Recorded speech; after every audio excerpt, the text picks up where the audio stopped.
Hi everybody, Mr. Fivelson here.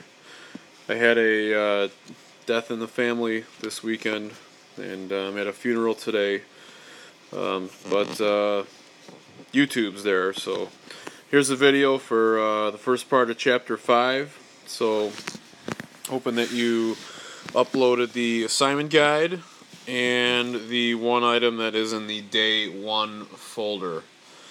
And so with the assignment guide, you can see all of the problems in the book that are picked for you guys to do. In Schoology is obviously the electronic version of the textbook, and also the solutions to all these problems that are picked on these specific days. So if you scroll down, there's a bunch of open space there for you. We're going to write a couple problems up here. So first, in differential calculus, which is, your Calc A stuff, you're basically given a function which is called an amount function. Gives you some sort of a unit like miles, feet, something like that, gallons. And then you were to find the rate function, or in fact the first derivative or second derivative, and figure out stuff based on that. Now that we're in Calc B, integral calculus, we're going into a situation where you're going to be given the rate function and be asked questions about the current and future amounts of whatever unit we're talking about in the problem. So draw yourself a graph of just the first quadrant. And we're going to put on the x-axis t for time, and on the y-axis is going to be miles per hour. Okay, so we got a rate function. Now our rate function is going to be constant. So for example, let's say that we are traveling 50 miles per hour for 4 hours. Okay. So a question that I could ask you is, how far did you travel? Well, it doesn't take anyone other than an Algebra 1 student to figure that out. Okay, so if we know time and we know a rate and we want to find a distance, we know that distance equals the rate times the time. So in our case here, the distance traveled by, this automobile or truck would be 50 times 4, which is 200 miles. So then we go back and ask ourselves, is this a realistic situation? And most likely, 99% likely, it is not. We understand at this point in our mathematical careers that things change. Okay. The rates change. You can't go the same rate at all times. You stop, you speed up, you slow down. Gee, that's why they're derivatives, right? So this is highly unrealistic, which is going to get us into more graphs in the first section here, where rate functions most likely are doing things like speeding up, slowing down, stopping, speeding up. So we have a miles per hour graph that may look like this. So what we have to understand is, well, if I go back up to the basic one, how did we find the 200? Well, we did rate times time. But if you think about this geometrically, how can you get to 200 by looking at the shape of the graph? So what we have here is a rectangle, right? And this rectangle, if you find the area of it, it's a 4 by 50 rectangle, so we get 200 miles. 200 miles. Of course, if in terms of the units, if we take miles per hour and we multiply it by hours, the hours cancel and you just get miles. So the area under the curve is going to represent miles traveled. Which brings us to the realistic graph of what it really is like to travel. We'd have to be able to find the area under this curve, which, I mean, I'm a geometry teacher. I took a geometry class. I don't remember any sort of polygon with that shape in some geometric formula. Well, enter calculus. Enter integral calculus, to be exact. So finding the area under the curve is typically the basis of everything we're going to do for the next couple months. So you got to understand is that if we don't have a function for velocity or the rate function, that we will need to estimate. So there's three methods. Well, there's actually more than three methods, but today we're going to talk about three methods of estimating the area under the curve of a velocity function. So let's say, for example, that we have a function, and it's going to be a velocity function, so let's call it v of t, is equal to 4 minus t squared. And our t values for time are going to be between 0 and 2. So draw this function. So we got our t-axis and we got our v-axis.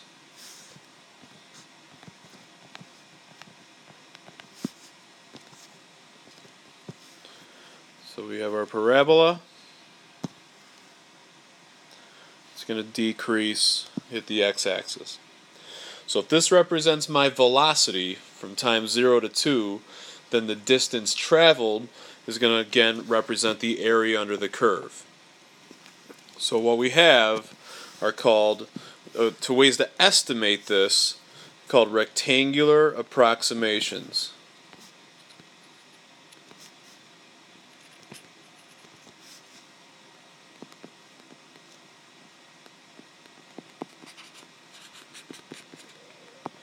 And there's three types of rectangular approximations.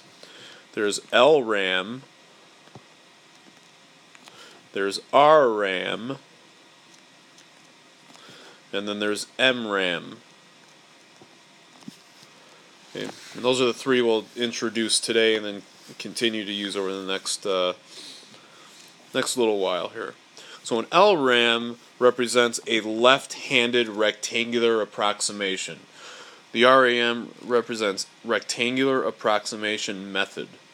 So RRAM is right hand and MRAM is midpoint. So we got a left hand approximation, a right hand, and a midpoint approximation. And what we try to do inside these graphs is we try to draw some rectangles enough where it's manageable, but of course at the same time understanding that we are trying to just estimate the area under the curve, because if we're using rectangles, it really isn't possible with a curved function to match the area perfectly. So, first thing we'll do, and we'll do this in black, is we'll do an LRAM. So if we write LRAM, and let's do LRAM 2, which means that we're going to do two rectangles under the curve as a left-hand approximation. So doing that, what you would do is you would start at the leftmost endpoint, which is at 0, and put a point where that y value is.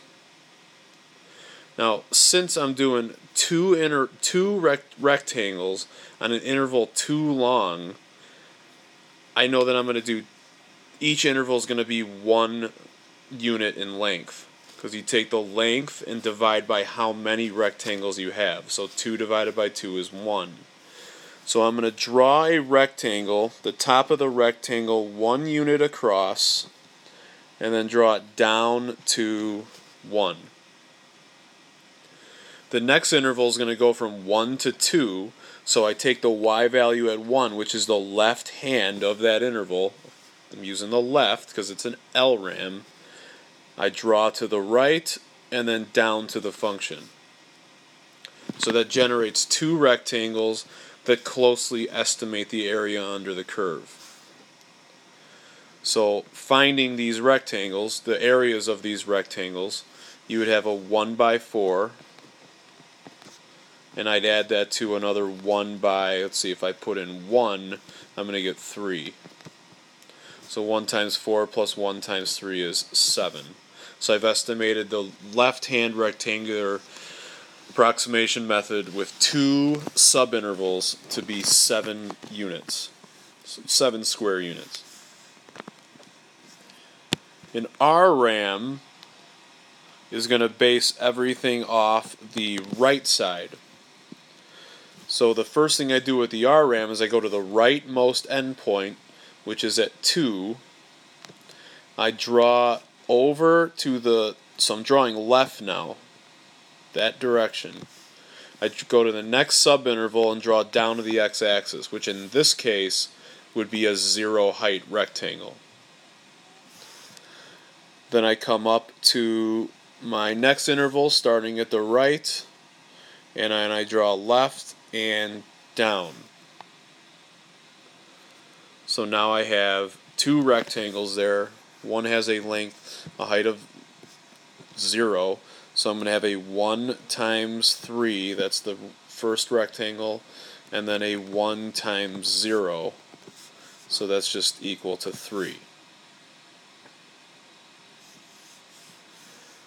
Third type we'll do in blue, it's called MRAM, so it's a midpoint approximation. So if I want 2 rectangles drawn with a midpoint, then what I have to do is use the midpoint of each subinterval. So the midpoint between 0 and 1 is 1/2.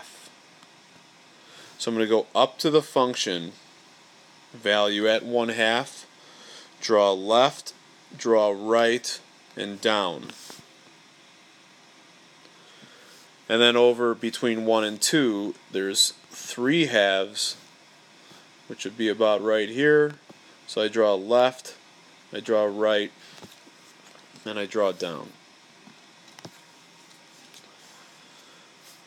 So the midpoint approximation is still going to have a 1 times a height.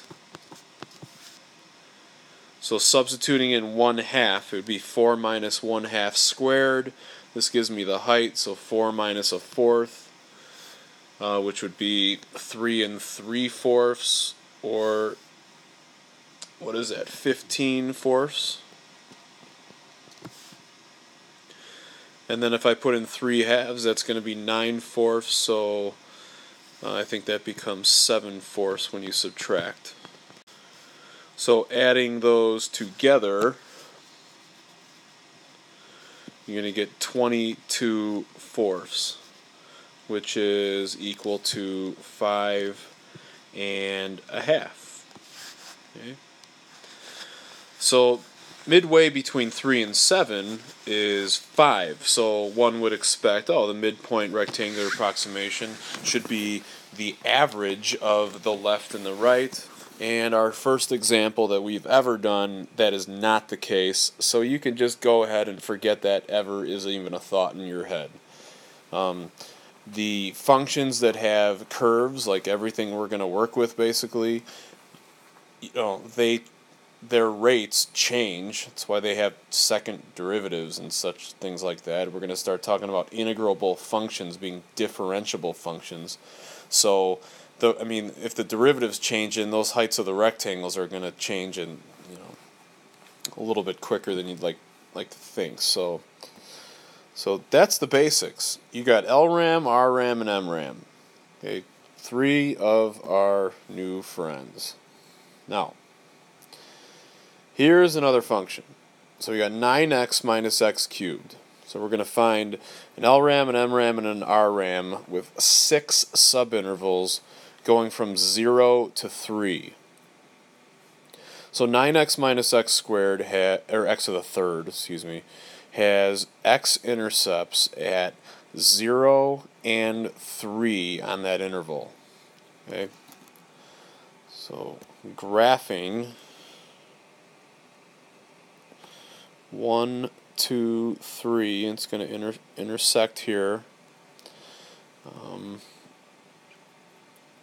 You're going to have something along the lines of a function like this. So I'm going to draw this function 3 times for the 3 different problems we're going to do, from 0 to 3. You do that too.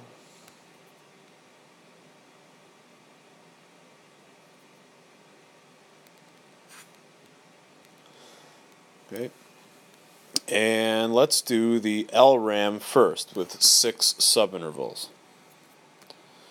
So to do 6 subintervals on an interval that's 3 long, how long is each subinterval going to be? You're right, it's going to be 1/2 in length. So what we do is we take 3 minus 0 and we divide by 6. So that'll give us each subinterval.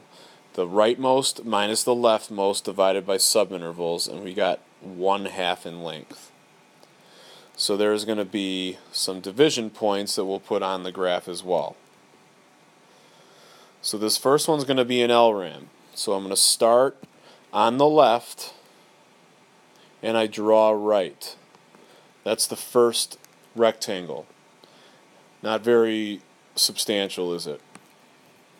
Next interval is going to start at 1/2. So I'm going to go find its y value, its corresponding y value, and I'm going to draw to the right of its next subinterval, and then down. So that's the actual first rectangle. So that's at 1/2. The next interval is going to start at 1, so I go all the way up to the top here. That's where the interval is going to start. I draw to the right and I draw down, right when it meets the 3/2. Then starting at 3/2, up at the top, make a point, draw to the right, and down till I get to the 2. And then at 2, I draw right, and then I draw down, so that's at 5/2. And then starting at 5/2, I draw to the right, and I draw down. So those would be 6 subintervals. You could see 5 rectangles drawn, and then our 6th that has 0 height from 0 to 1/2. Those are the 6 subintervals. So I need to find those heights. So the first height's going to be 0. To get the second height, I got to put 1/2 into the function. So that's going to be 9 times 1/2, which is 9/2, minus 1/2 cubed, which is 1/8. So I got 9/2 minus 1/8. So that's going to be 35/8.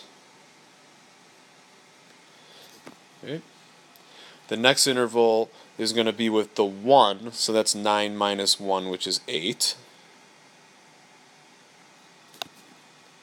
The next interval takes on the y value at x equals 3/2, so 9 times 3/2 is 27/2, and then 3/2 cubed is 27/8. So that's going to be 108 minus 27, which I believe is 81/8. Now I'm going to put in 2. So 2 times 9 is 18, minus 2 cubed is 8, so you're going to have 10. Which makes sense, a little bit smaller than the one before it. And the last one I'm going to put in 5/2. So that's 9 times 5/2, which is 45/2. And I'm going to be subtracting 5/2 cubed, which is 125/8. So that's 180 minus 125, which is going to be 55/8.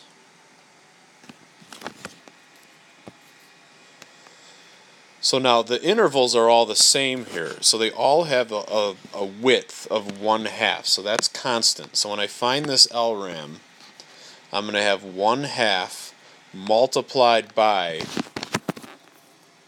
all of those heights I just found. So I have 0 plus 35/8 plus 8 plus 81/8 plus 10 plus 55/8. So I add all that up and I multiply by 1/2 and I got the approximation for the area under the curve. So you get 315/16. Alright, next one we will do an MRAM. So the MRAM with 6 subintervals, again, you're going to make a 1/2, your 1, your 3/2, your 2, and your 5/2, and your 3. So I need 6 subintervals to get this midpoint. So I have to get those midpoints from the middle of those intervals. So I'm going to have to grab it from 1/4 essentially. So at 1/4 I go up, make a point, so then I draw left, and then I draw right. So then between 1/2 and 1 I have 3/4, so I go up, grab the Y value at 3/4, I draw left, I draw right. Again, the width of my interval is still 1/2, but I'm just getting the Y value from the middle of that interval. So the next one between 1 and 3/2, I have 1 1/4. So draw left, draw right. There's that midpoint. Between 3/2 and 2, go get the function's Y value up here, draw left, draw right, go down. Between 2 and 5/2, draw left, draw right, and down. Between 5/2 and 3, get the Y value, draw left, draw right, and down. So now I need to get all of those Y values. And it makes me wish I brought my calculator home. So anyway, what we would do again is once we get all those Y values, we would have 1/2 multiplied by the 6 different Y values in that problem. Okay? So let's figure these out. So I got 9 times 1/4, which is 9/4. And I'm doing a 4th cubed, so I'm subtracting from that 1/64. Jeez. Okay. So that's going to be 64 is my common denominator. 16 times 9 is 144, so I got 143/4. That's the first one.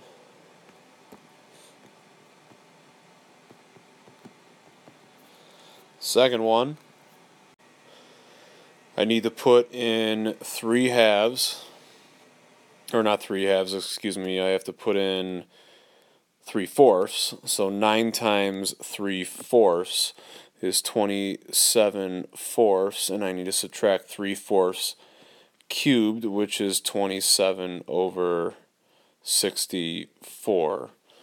So I'm going to have to multiply 27 times 16 and then subtract, which is 432 minus 27 you get 405 over 64. Now I need to put in 5/4, so 5/4 times 9 is 45/4, and I need to subtract from that 5/4 cubed, which is 125 over 64. So I need to find what 45 times 16 is, and then subtract 125, which is 595 over 4. Over 64. Next one, between 3/2 and 2 would be 7/4. So 9 times 7/4 is 63/4 minus 7 cubed, which is 243 over 16. So 63 times 16 minus 243 equals 765 over 64. And between 2 and 5/2 would be 9/4. So 9 times 9/4 is 81/4.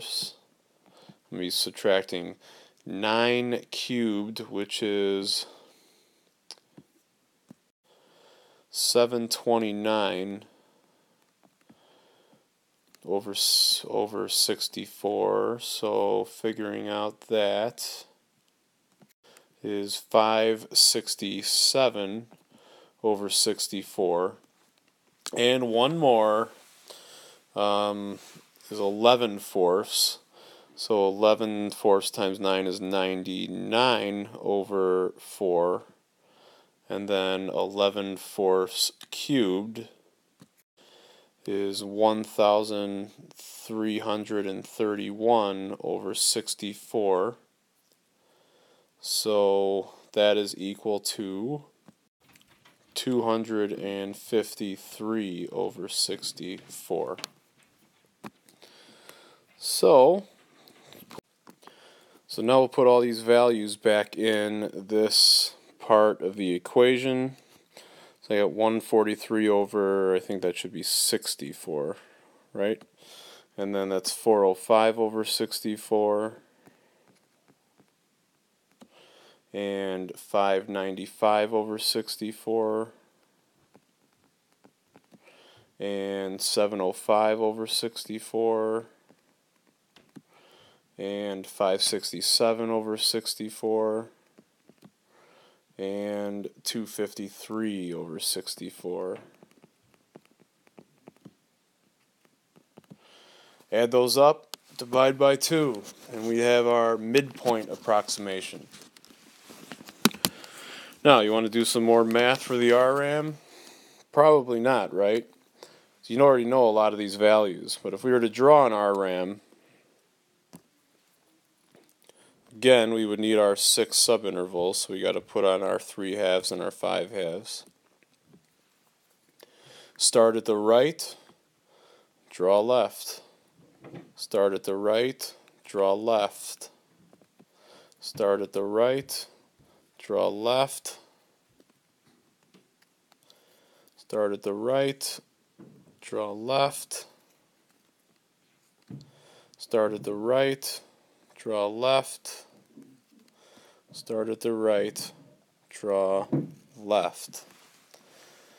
So we take the rightmost endpoint. So the rightmost endpoint's 3. When I put that in, I get 0. If I put in 5/2, well, I already know that from before. So if we look at our left-hand approximation, it's really going to be the same thing. I got 1/2. But this time I'm going to have the 35 over 8 first. Then I will have the 8. Then I'll have the 81 over 8. Then I'll have the 10. Then I'll have the 55 over 8. And then I'm going to have that 0 that I drew on the right side. So in the end, you're going to get the same exact thing on the left than you are on the right. All right. that'll happen when there's some sort of symmetry going on in the problem. So that's it. So that you got to realize just how to draw those and how to get the numbers from these functions. Okay? Now, down below, do another problem here. And you probably noticed that I didn't add all that up. I want to finish this right now, so let's move down to the bottom. It's been a long day. So number 2, on a recent trip in a car with a broken odometer or no map to northern Minnesota to spend 5 days canoeing in the BWCAW, the following table was created as the group traveled from Duluth to Land's End, the entry point located at the end of the Gunflint Trail. So there's your time in hours, and there's your speed. So again, we are given a rate function. Typically, again, like you've done in Calc A forever now, it would not be a rate function, it would be an amount function. Now we're starting with the rate, and we're going to work our way to an amount. So first, to get the total miles using these rectangular approximations from a table, we have to look and see first, is the time in hours constant? The change in time, is it constant? Well, it looks like it's going up a quarter hour every single time, which is nice because then we could just multiply all of these speeds by 1/4. And there are 1, 2, 3, 4, 5, 6, 7, 8, 9, 10, 11, 12, 13, 14, 15. So that means there's going to be 14 subintervals in this problem. So doing an LRAM of 14 isn't too bad. What we're going to take for our LRAM is it would be 1/4, because that's your time. And you're going to multiply all of the speeds except for the 19. But you're going to add those up. So you're going to start with 54 plus 67 plus 33 plus ... all the way until you get to 52. And then you add 31, and then you stop. So notice that I left off the 19 because that's the rightmost endpoint that's not included in the RRAM. Now for the RRAM, you do the same thing. You would do 1/4, but this time do not include the 54. So you're going to start with 67 and add 33 and add 51 and keep going. And then you're going to add 31, and then you're going to finish with that 19 that's on the end. Now, the next thing is doing an MRAM. So the MRAM of 7. Now the reason why it's 7 is what we have to do is find 7 intervals where there's a midpoint in between. So how to do that is if we connect these intervals together and skip over one every time, we're going to have a midpoint. Now it's seven subintervals here. So again, if you take the distance of 3.5 and 0 and subtract that, you get 3.5, and if you divide by 7, you get 1/2. So when you're doing an MRAM of 7, which is going to be hard, I'm going to put that all the way at the bottom here. The MRAM of 7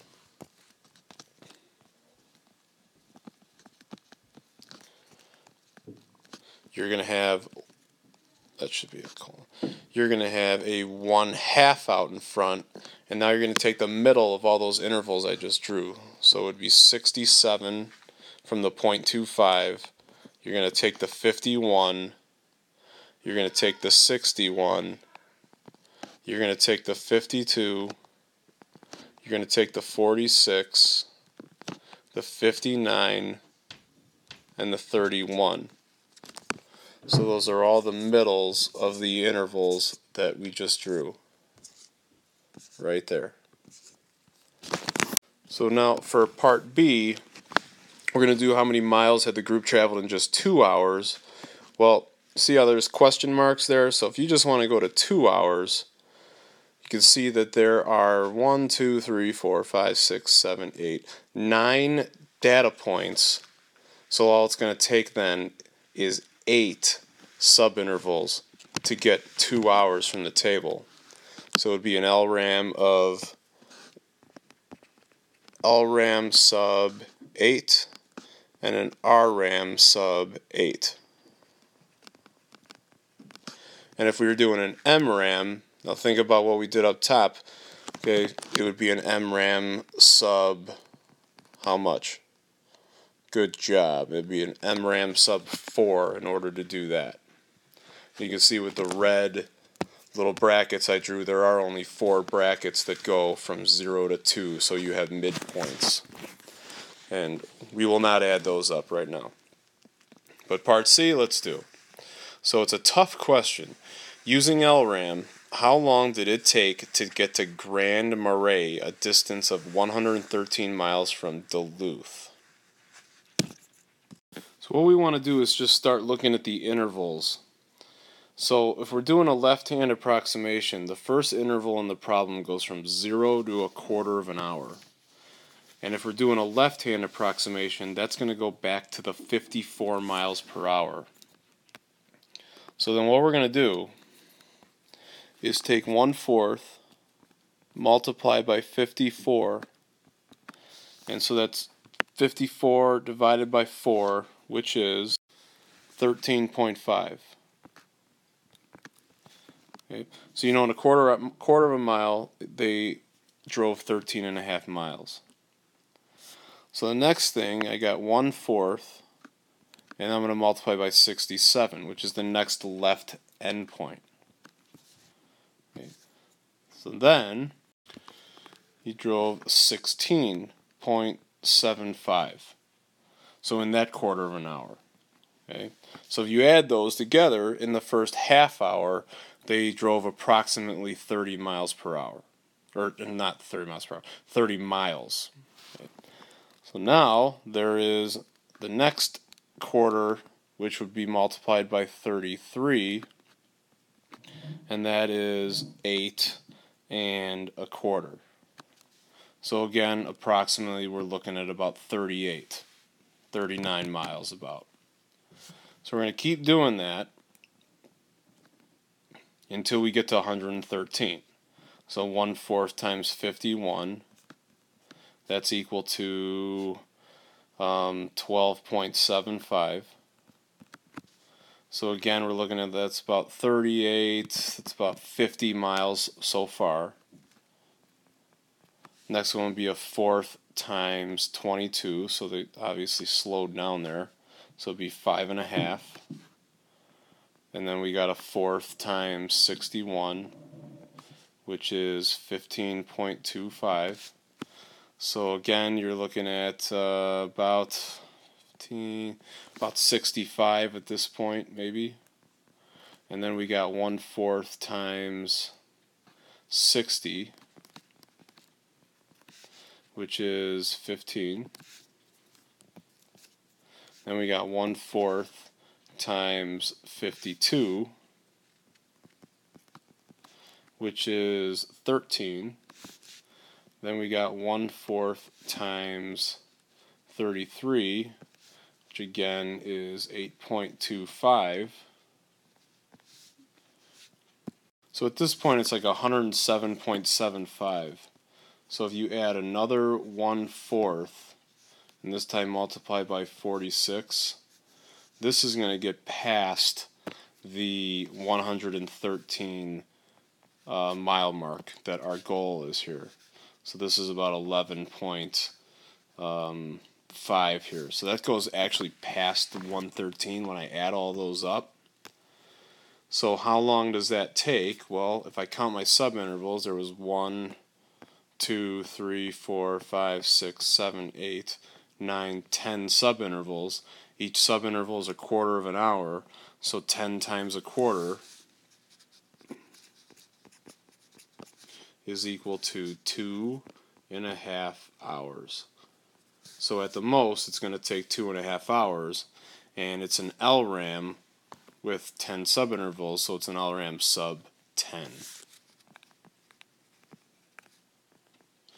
And if you haven't noticed, the graph is just a scatter plot of the data that was in that table. So I think I fit everything in. Hopefully you guys got it all. If not, we'll talk more about it tomorrow. See you tomorrow, guys.